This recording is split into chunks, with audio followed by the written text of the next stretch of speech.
Maslak সাওয়ারের নেতৃত্বে আয়োজিত কেন্দ্র ঘোষিত সাংগঠনিক ও বাধ্যবাধকতা কর্ম উপলক্ষে কর্মী সমাবেশ উপস্থিত কর্মী সমাবেশের সম্মানিত সভাপতি সামাজিকের সম্মানিত আমির আগামী ইউনিয়ন পরিষদ নির্বাচনে জামাত ইসলাম মনোনীত চেয়ারম্যান পদপ্রার্থী জননেতা মোহাম্মদ রশিদ উপস্থিত আছেন আজকের এই কর্মী সমাবেশের সম্মানিত বিশেষ অতিথি বাংলাদেশ জামাত ইসলামী পীরগাছা উপজেলা শাখার সম্মানিত সেক্রেটারি জনাব মাওলানা হাশিম আলী,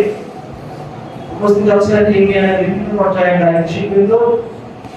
আমার সঙ্গে উপস্থিত প্রাণপ্রিয় সামাজিকের সম্মানিত কর্মীরা। আমরা মহান আল্লাহর জন্য শুকরিয়া আদায় করছি যে মহান আল্লাহ রাব্বুল আলামিন সারাদিনের কর্মব্যস্ততা, বিশেষ করে মৌসুমী কাজ চলছে, কর্মব্যস্ততা শেষে যে সময়ে বিশ্রাম নেওয়ার কথা ছিল